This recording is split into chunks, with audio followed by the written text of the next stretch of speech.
ஈழத்தமிழர் பிரச்சினையை திசை திருப்பும் விதமாக இலங்கை தூதர் பிரசாத் கரியவாசம் நடத்தி வரும் பொய் பிரச்சாரத்திற்கு தமிழகம் முழுவதும் கடும் எதிர்ப்பு எழுந்துள்ளது.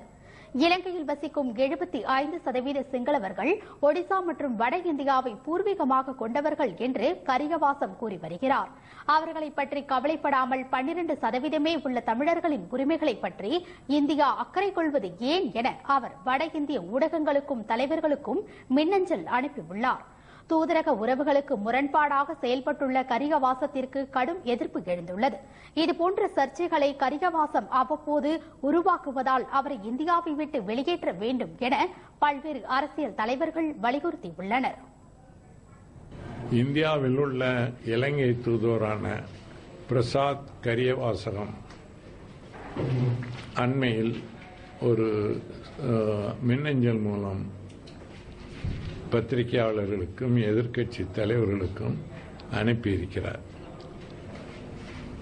அவர் என்ன சொல்கிறார் என்று சொன்னால், சிங்களர்களும் இந்தியர்கள், தமிழர்கள் அந்நியர்கள், ஆக எங்களைத்தான் இந்தியாவில் உள்ளவர்கள் ஆதரிக்க வேண்டும் என்ற பொருள்பட அனுப்பியிருக்கிறார். இந்தியாவெங்கும்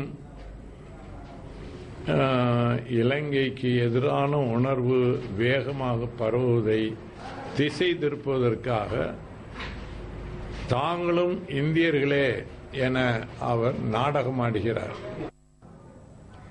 இலங்கை தூதர் கரியவாசத்தின் சர்ச்சைக்குரிய மின்னஞ்சல் டெல்லி ஊடக வட்டாரங்களில் வேகமாக பரவி வருகிறது. இலங்கை தமிழர் பிரச்சினையில் தமிழகத்தில் உருவாகியுள்ள ஒருமித்த போராட்ட உணர்வு தேசிய அளவில் பலன்களை தர துவங்கியுள்ளது. இந்நிலையில் கரியவாசத்தின் திட்டமிட்ட இந்த பிரச்சாரம் எதிர்மறை விளைவுகளை உருவாக்கும் ஒரு திட்டமாக இருக்கலாம் என அரசியல் பார்வையாளர்கள் கருதுகின்றனர்.